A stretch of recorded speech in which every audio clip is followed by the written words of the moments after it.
Assalamu alaikum урматтуу мусулман бир туугандар, сиздер менен биз Кудай кааласа жаңы сабак баштоо алдында турабыз. Мен ниет кылып койгон элем ушул сабактарыбызды кандайдыр бир китептерди тандап алып, ошол китептердин негизинде деле кетсек деп. Кудай кааласа башка темаларда деле, түрдүү темаларда деле сиздер менен сабактарыбызды бөлүшүп турабыз. Бирок бир китепти тандадым. Ал китептин аталышы Ар-Расулул Муаллим ва Асалибухум фит Та'лим деген китеп. Мааниси мугалим пайгамбар жана аны талим берүүдөгү методикалары, услуптары деген китеп. Билесиздер, коом өнүгүш үчүн, жеке адам өзү өнүгүш үчүн ага талим тарбия өтө маанилүү, өтө зарыл. Коом ошол билим менен, илим менен өнүгөт. Ошон үчүн мыкты сонун китеп жазылган. Ошол китепти биз ичиндеги негизги пикирлерди, негизги түшүнүктөрдү талкуулайбыз. Сиздер менен мен бөлүшөм, Кудай кааласа. Ал китеп именно ошол пайгамбарыбыздын мугалимдик жагы, пайгамбарыбыздын талим тарбия берүү жагына багытталып жазылган китеп. Китептин автору тууралуу айта турган болсок, Абдул Фаттах Абул Гудда деген чоң аалым киши. Өткөн кылымдарда өткөн ал киши, ал ошол Азхар университетинде окуган, өзү сириялык болот, Халаб деген шаардан. Мустафа Зарко, Мухаммад Захид Каусари деген чоң аалымдардын шакирти. Атагы алыска тараган аалымдар алар. Анан бул кишинин өзгөчөлүгү, бул шарият илимдерин окуп бүткөндөн кийин илим именно ошол билим берүү жаатында магистратураларын бүтүп 2 жылдык билим алып, анан 11 жыл өзү педагогика тармагында иштеген. Ошону менен биргеликте эле ошол педагогика жаатында бул бир канча эмгектерди, бир канча китептерди жазган. Алар өтө пайдалуу.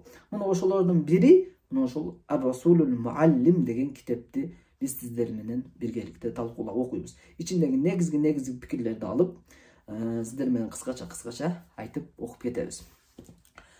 Биринчиден айттык, бул билим берүү бизге өтө зарыл.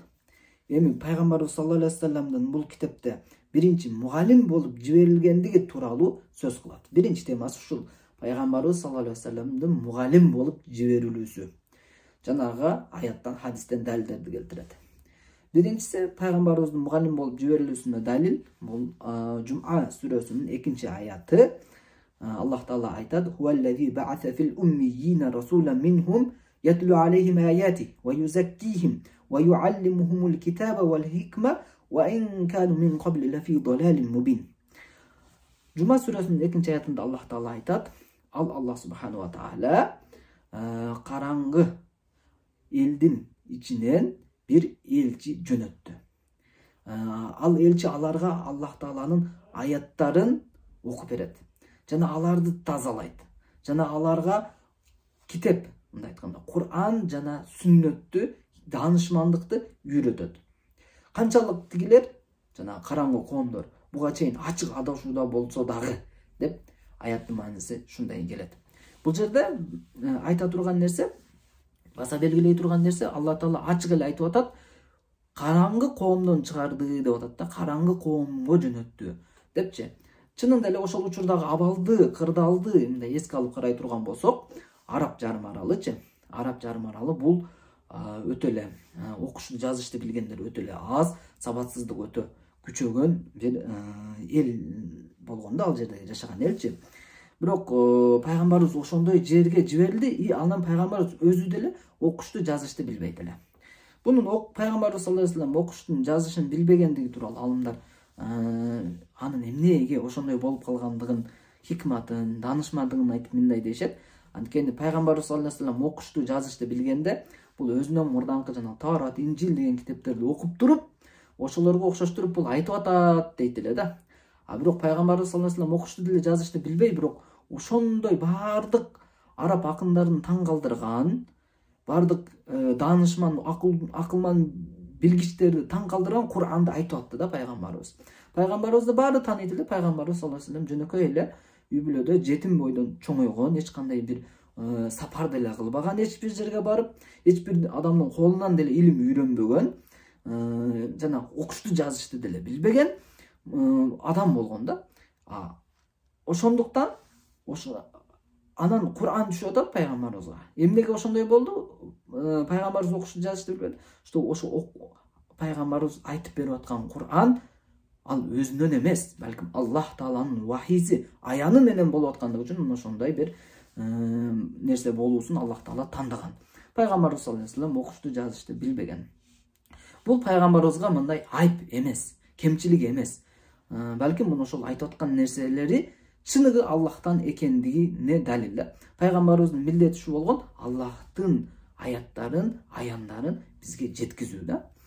Мына ошондой. Эми ошол чөлкөм деле, ошол чөлкөм, ошол заман толук бул караңгылык доор эле. Иман жагынан алып караганда деле ошондой эле, анан тиги билим жагынан деле ошондой эле. Пайгамбарыбыз ошол жерге жиберилди. Айтып атат. Пайгамбар ошол жерге жиберилди. Аларга Аллах Тааланын аяттарын окуп берет эле дейт. Ушул жерде аяттары дегенде имам Матуриди рахмахуллах өзүнүн Тавилатул Кур'ан деген тафсиринде айтат. Аларга Аллах Тааланын бар экендигин жана өзү пайгамбар экендигин далили болгон аяттарды аларга айтып берет эле дейт, окуп берет эле. Окуп айтып берет эле. Анан экинчи нерсеси аларды тазалайт эле деп атат. Мына ушул жер өтө маанилүү. Окуп берет эле, анан тазалайт эле. Ушул жерде тазалайт эле дегендин мааниси ошол имам Матуриди рахматуллах алейх тафсирлегенде Тавилатул Кур'анда мындай дептир да: аларды тазалайт эле, оңдойт эле. Эмнелерден? Мин хубсил ширк, ва мин хубсил ахлак, ва мин хубсил аф'ал, ва мин хубсил аквал депчи. Пайгамбарыбыз аларды тазалайт эле эмнеден? Ширктин ыпыласынан. Мындай айтканда, түрдүү жаман, туура эмес ишенимдердин ыпыласынан. Жаман ахлактардын, жаман адып ахлактардын ыпыласынан. Жана жаман сөздөрдүн, жана жаман жүрүм турумдардын ыпыласынан аларды тазалаш үчүн пайгамбар жиберилген деп айтып атат дейт да. Жанагы юзаккихим, аларды тазалайт эле пайгамбар ал деп айтты го Аллах Таала. Эми ушул жерде бир нерсеге көңүл бурсак, Аллах Таала аларга Аллах Тааланын аяттарын окуп берет эле, анан аларды тазалайт эле деп айтып атат да. Эми ушул жерде бир эки байланыш бар да. Биринчи, аяттарын окуйт эле дегенде бул уже маалыматка сугаруу да. Маалыматка сугаруу. Аллах Тааланын бар экендиги тууралуу маалымат берип атат. Анын өзүнүн пайгамбар экендиги тууралуу не кылып атат? Маалымат берип атат. Юзаккихим деген уже бул педагогика да. Педагогика. Азыр бүгүнкү күнүбүздүн педагогикасы. Жана имам Матуриди айтты го, тигинин ыпласынан, тигинин ыпласынан деген бүт баары ошол педагогиканын объектиси, окута турган нерсеси. Тазалоо дагы адамды түрдүү жаман сыпаттардан, жаман ахлактардан, жаман ишенимдерден тазалоо дагы мына чыныгы бул педагогика да. Пайгамбарыбыз саллаллаху алейхи вассалам ушул жерде Аллах Таала аны эскергенде кандай пайгамбар экендигин айтып атат да. Ал Аллахтын аяттарын окуйт эле, ал деген маалымат менен сугарат эле. Экинчиси, ошонун жанында не кылат эле? Аларды тазалайт эле, тарбия берет эле. Педагогика уже бул талим, тарбия да. Демек, пайгамбарыбыз ушу эки нерсени бир кылган, экөөнү бир алып кеткен. Коомчулукта азыркы биздин бала тарбиялоодо, үй бүлөлүк тарбиялоодо, мектеп балдарын тарбиялоодо, университетте баарын тарбиялоодо муну экөөнү бирге кылуу зарыл. Маалымат менен гана сугарып койбостон, балким аны мындай тарбия жараяны менен, процесси менен алып кетүү дагы өтө зарыл. Мындай айтканда системалык түрдө тарбиялоо деле зарыл да. Баланын мындай айтканда ага маалыматтарды айтып коюу эле, акылына жете турган нерселерди түшүндүрүп деп коюу менен эле чектелбестен, балким анын тарбиясына дагы, педагогикасына дагы көңүл бурулушу керек. Мына ошондо ошол инсан катары мыкты болуп жетилип чыгат. Антпес азыркы күндө биздин жаштар өтө эле көп нерсени билет, бирок билгенинен кылганы аз. Же болбосо билгенине жараша ошондой эмес. Ошол көйгөйлөрдүн баары мына ошол жөн гана маалымат менен сугарылып калып, ага керектүү түрдө талим, тарбия өзгөчө тарбия не кылынбаган, жүргүзүлүнбөгөн агачы. Андай процесс болгон эмес анда. Ошон үчүн Аллах Таала эскергенде караңыздар не деп атат? Ал Аллах Тааланын аяттарын окуп берет эле, анан тазалайт эле деп атат. Анан Аллах Тааланын китебин жана даанышмандыкты илимин үйрөтөт эле деп атат. Юаллимухум, илимин үйрөтөт эле. Демек, үчүнчүсүндө не келип атат? Илимин үйрөтүү. Ошол адам, инсан ар тараптан жетиленгенде ага илим ачылат. Мисалы үчүн Кур'ан илими да ага жугумдуу болот. Данышмандык деле ага жугумдуу болот. Мына ошол алымдардын ортосунда, тафсир алымдардын ортосунда ушул хикмат деген эмне деп айтышат да, ушул аятта келбедиби? Кур'анды жана хикматты үйрөтөт депчи. Алымдар ушул жерде хикматты сүннөт деп айтат да. Сүннөт деп айтат. Кур'ан бул Аллах Тааланын түзмө-түз не кылганы, вахий кылып түшүрүп айтканы деген пайгамбарыбыз ал бизге жеткизген нерсе. Сүннөт бул Аллах Таала пайгамбарыбыздын көңүлүнө салган нерселер да. Пайгамбарыбыздын Аллах Таала пайгамбарыбыздын көңүлүнө салган, мына ошол нерселерди пайгамбарыбыз үйрөтүп, көрсөтүп, чагылдырып бизге берген, биз анан кылып аны менен жашообуз керек да, ошол сүннөттөр мененчи. Демек, Аллах Таала айтып атат, ал пайгамбар не кылат эле? Аллахтын аяттарын тилават кылып берет эле, окуп берет эле, мындай айтканда маалымат менен сугарат эле. Юзаккихим тазалайт эле, тарбиялайт эле, педагогика менен алектенет эле. Үчүнчүсүнө юаллимухум илим берет эле. Эмненин илимин? Кур'ан жана сүннөттүн илимин. Мына ушундай процесс менен, жараян менен не кылчу эле пайгамбарыбыз пайгамбарлык миссиясын аткарган. Анан кийин жанагы коом канчалык адашкан болсо дагы, кийин кандай нерсеге өзгөрдү алар да. Такыр эле жахилдик, караңгылык, түркөйлүктө турган араб эли кийин кандай бир деңгээлге алмашып калды да. Алмашып калды. Өтө эле таң калыштуу. Алардын жазыштуу, окуштуу билбеген арабтар. Такыр эле эч нерсени түшүнбөгөн арабтар. Жапайы да, мындай айткандачы. Мыкаачы. Ошол арабтар эмне деңгээлге өзгөрүп калды кийин? Бүт ааламдын көңүл чордонуна айланып, ааламдын назарын өзүнө тартып, илимдин борбору болуп, илим билимдин борборуна айланып кетишти. Карасаңыздар, мынакей бир философ айтат экен, Томас Карлейл деген. Арабтар тууралуу минтип айткан экен. Томас Карлейл айтат, бул арабтар чөлдө тентип жүргөн эл эле дейт. Чөлдө тентип жүргөн эл эле. Бирок бир канча убакыт өткөндөн эле аларга Аллахтын бир пайгамбары келди. Пайгамбары келгенден кийин алар илим билимдин кыбласына айланып калышты дейт. Илим билимдин центрине айланып калышты. Бир кылым өтпөй эле ошол мусулмандар, ислам өздөрүнүн ошол илим билими менен дүйнөнү жаратышты. Дүйнөнү нурлантып салышты дейт да. Карасаңыздар, өтө чоң өзгөрүү болгон да.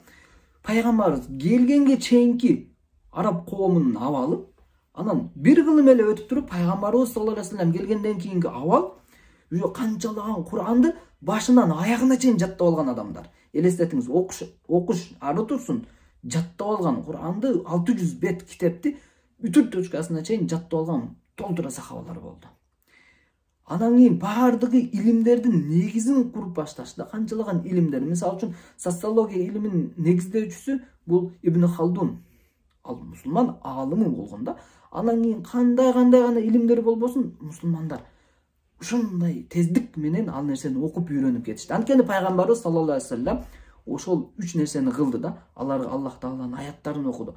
Аларга педагог талим тарбия кылды. Аларга илимди үйрөттү. Эң илимдердин баарын негизи болгон, илимдерди өзүнө чогултуп алган Кур'ан жана өзүнүн сүннөтүн үйрөттү. Анан кийин карасаңыздар, баардык илимдер өнүгүп кетти. Ар бир илимди карай турган болсок, математика, физика, химия баарында, астрономия, мусулман аалымдардын чоң эбегейсиз эмгектери бар. Ошолордун баардыгы Аллах Тааланын икра, оку деген буйругунун негизинде болгон баары. Эми макул, мына ушундай болду. Буну баардык адамдар моюндайт. Демек, пайгамбарыбыз саллаллаху алейхи вассалам педагог болгон. Пайгамбарыбыз саллаллаху алейхи вассалам мугалим болгон. Эми пайгамбарыбыздын мугалим болгондугунун дагы бир далили бул хадистен. Хадисте келет, пайгамбарыбыз саллаллаху алейхи вассаламдын мугалим болгону бул Ибн Мажанын Сунан деген китебинде риваят кылынат. Пайгамбарыбыз саллаллаху алейхи вассалам мечитке кирип барды.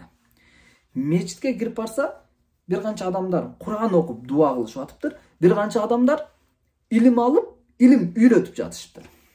Пайгамбарыбыз турду да карап туруп, тигилер Кур'ан окуп дуа кылышып атат. Аллах Таала кааласа аларга берет, кааласа бербейт.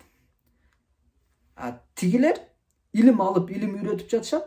Мен иннама бу'ithtu mualliman. мен мугалим болуп жиберилгенмин деп туруп, тиги илим алып, илим үйрөтүп аткан коомго барып кошулду. Ошолорго барып отурду. Карасаңыз, пайгамбарыбыз кирип туруп эки нерсени тандоосунда болуп атат. Куран окуп дуа кылып аткандардын катарына барып отурсамбы, же илим алып, илим үйрөнүп аткандардын. Бул жерде приоритет роль ойноп атат. Экөө тең маанилүү. Бирок кайсынысы көбүрөөк маанилүү? Мухим ахам темасы. Пайгамбарыбыз саллаллаху алейхи вассалам мен мугалим болуп жиберилгенмин деди да, тиги пайгамбарыбыз илим алып, илим үйрөтүп аткандардын катарына барып кошулуп отурду. Ушул жерде, ушул хадисте пайгамбарыбыз өзүнүн ачык сөзүндө айткан: "Иннама бу'иту муаллиман", мен мугалим болуп жиберилгенмин деп айтты. Демек пайгамбарыбыз саллаллаху алейхи вассалам мугалим болгон. Болгондо деле мугалим болгон. Пайгамбарыбыздын окутуу методикалары, тарбиялоо методикаларын эми сиздер менен ар бир сабакта аз-аздан талкуулап, ар бир жерине токтолуп кетебиз. Биздин сабактарды болушунча комментарийлерди жазып, бөлүшүп, тааныган билген жалпыга. Анткени илим билим зарыл. Мына ушундай пикирге муктажбыз. Азыр ислам коому курсагын ачтыгынан көбүрөөк пикири ачкалыктан кыйналып жатат. Курсагын ачкалык эмес, балким пикири ачкалык ислам коомун көбүрөөк кыйнап жатат. Ошондуктан видеолорду лайк басыңыздар, комментарий жазыңыздар, бөлүңүздөр, сактаңыздар, болушунча жайылткан аракет кылыңыздар. Мына ушул пикирлер баарына жетсин. Ассаламу алейкум ва рахматуллахи ва баракатух.